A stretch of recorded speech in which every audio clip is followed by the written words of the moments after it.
There is a pickup in my shop right now with 341,000 miles on the clock, and I just put it back on the road for $90. 12 feet away sits a 4-year-old F-150 with 61,000 miles, and an estimate taped to the windshield for 6,400. Most folks think a truck dies when the engine wears out, but in 38 years under these lifts, I have almost never seen that happen. So what actually kills a truck, and why are the cheap ones so hard to kill? My name is Ray Kessler. I run a 2-bay shop off a county road, same shop my father ran and his father before him. I do not sell trucks. I have no dog in this fight. I just fix what comes in the door, and I write down what comes in the door, and I have been writing it down since 1987. The green ledger on my desk is the reason I can tell you what I'm about to tell you. The F-150 on my lift is a 2021 with the 3.5-liter EcoBoost 4-wheel drive, and it is leaking oil from the oil pan gasket. On that truck in 4-wheel drive, you cannot just drop the pan. The front differential is in the way. You have to lift the engine. That is a full day and change of labor before a single part goes on. The gasket itself costs about $40. The bill is $6,400. The truck still owes $22,000 on the note. The man who owns it is 34 years old, and he asked me if I was joking. I was not joking. I want to be honest with you about something before I go further, because I did this to myself once. In 2015, I bought a brand new truck, loaded, leather. I told my wife it was a business expense.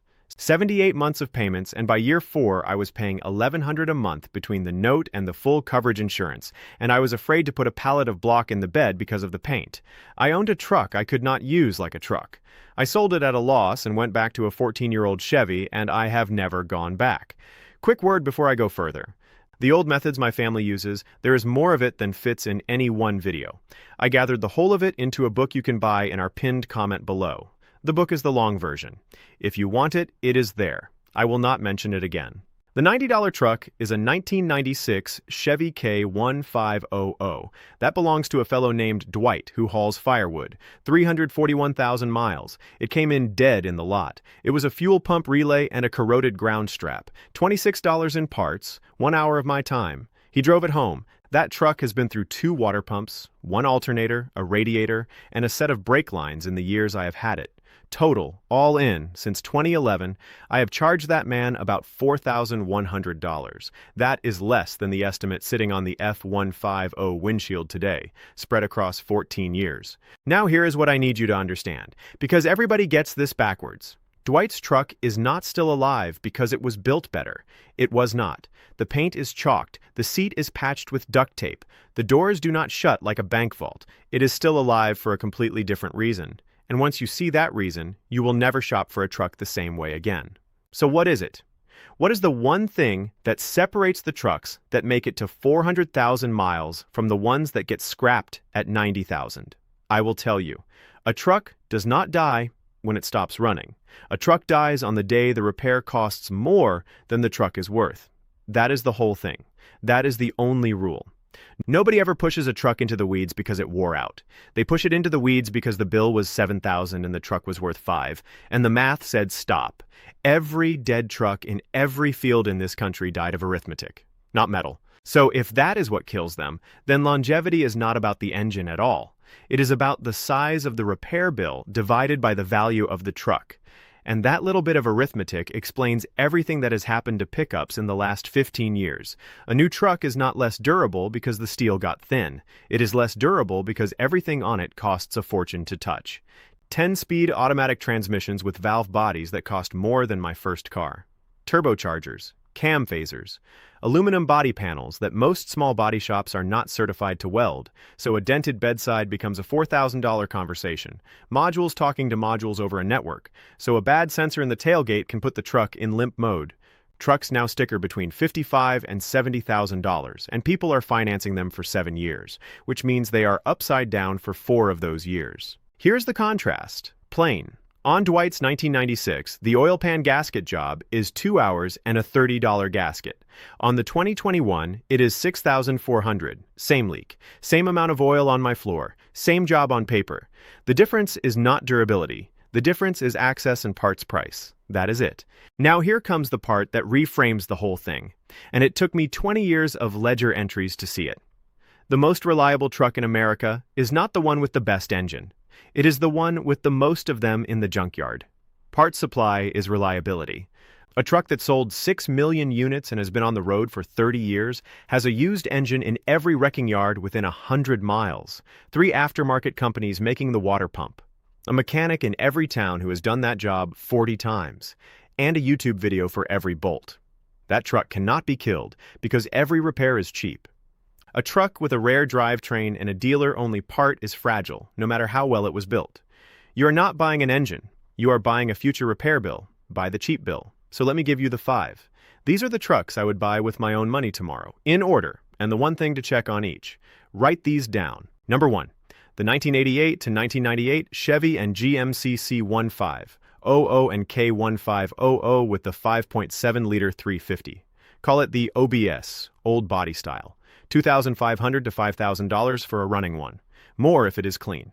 On the 1988 through 1995, you get throttle body injection, which is about as simple as a fuel-injected engine ever got. 2 injectors sitting right on top where you can see them.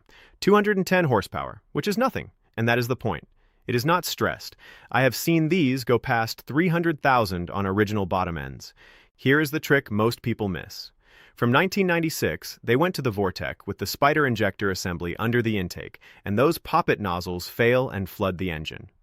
If you have the choice, buy the older throttle body truck. It is slower, it is simpler, and it will never leave you standing. Number 2, the 1999 to 2006 Silverado and Sierra 1500 with the 5.3, $4,000 to $7,000. This is the best value in the whole country right now, and it is not close. That 5.3 is an aluminum block, iron liner engine, and I have 3 customers past 300,000 miles on the original motor. But you have to buy the right year, and here is the trick. In 2007, General Motors added a fuel saver system, active fuel management, that shuts off 4 cylinders. The lifters for that system fail and take out the camshaft. That is a $4,000 to $6,000 repair. 1999 through 2006 does not have it. Not one of them. So when you are looking at a listing, the body style is your filter. Old body, no lifter problem. Number 3. The 1994 to 1998 Dodge Ram 2500 with the 5.9 Cummins, the 12-valve, $9,000 to $15,000. So it is the expensive one on this list, and it is worth every dollar. That engine came out of an industrial line. It has an inline mechanical injection pump, the P7100, which means there is no computer between your foot and the fuel. It does not care if the electrical system burns to the ground. It runs. 500,000 miles is a normal number on these. Here is the trick, and this one is famous for a reason. There is a dowel pin in the front timing cover that can back out and drop into the gear train. They call it the killer dowel pin. It will destroy the engine. The fix is a little steel tab that costs about $30 and an afternoon. Ask the seller if the KDP has been tabbed. If he knows what you mean, he took care of that truck. And one more thing. In the middle of 1998, they went to the 24-valve with an electronic pump, the VP44, and those pumps fail and cost $1,400. Stay with the 12-valve. Number 4, the 1999 to 2006 Toyota Tundra with the 4.7 V8, $6,000 to $10,000. That engine is the 2UZ, and it is the quietest 400,000-mile engine I have ever had on a lift. It has a timing belt, and people hear timing belt and get scared. Do not be.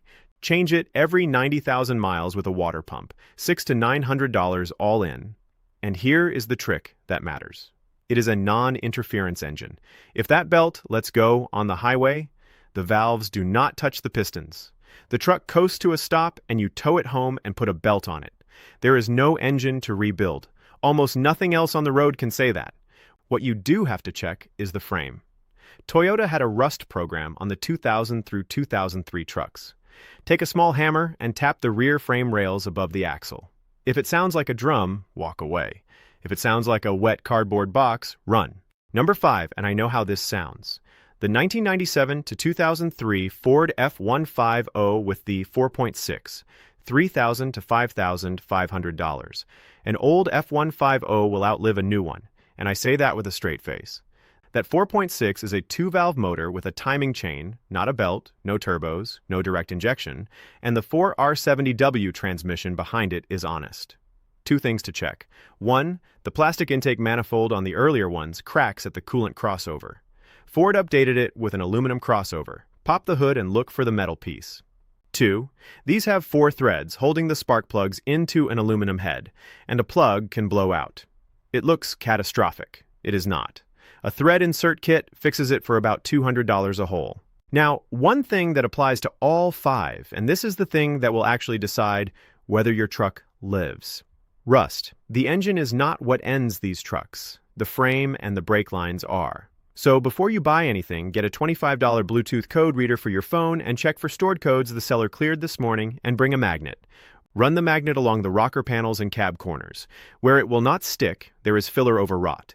And once the truck is yours, get a can of fluid film, about $9, and spray the inside of the rocker panels, the frame rails, and the brake lines every fall. 10 minutes a year. That is the difference between a truck that dies at 200,000 and one that is still hauling firewood at 341. Now let me zoom out, because this is not really about trucks. The man with the 2021 out there is going to sell it at a loss and buy another one, and in 6 years he will be right back in that chair with the same look on his face. He is not a fool. He was sold a story. The story says a truck is a statement about what kind of man you are, and a payment is just what adults do.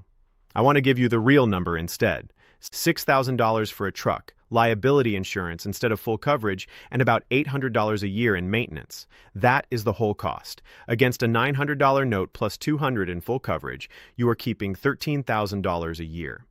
$13,000. That is a debt gone. That is a well pump and a roof.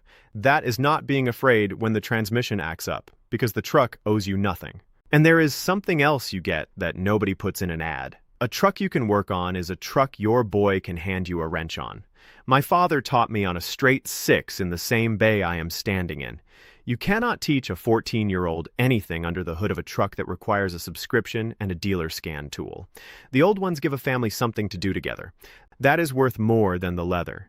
Here's the line my grandfather used to say to customers who wanted the fancy one, and he said it plain. Buy the truck you can afford to fix twice, not the one you can afford to make payments on. Twice, because you will fix it twice, and the day you can pay for the second repair out of pocket without flinching is the day you actually own it. So here's what to do tonight. Open your phone, go to the local listings, set your price at $6,000, and search those 5 trucks by name, one at a time. Do not message anybody yet. Just look. Look at 15 of them and see what the market really is where you live. Because I promise you, it is not what you think. Then, tomorrow, take a magnet in your pocket and go look at one in person. Tell me in the comments what you find and what part of the country you are in, because prices swing hard between the salt states and the dry ones, and I read every one of these. And tell me what you are driving now. I am curious. Next time, I am going to give you the other side of this list. 3 used trucks I would not take for free, even with 60,000 miles on the clock, and one of them is a truck half of you swear by and have a sticker of on your back glass. One of them has a factory bulletin about the engine block itself, not a gasket. The block. I will show you the paperwork. Until then, check your fluids, keep your receipts, and remember that the cheapest truck on the lot is usually the one somebody already paid to break in.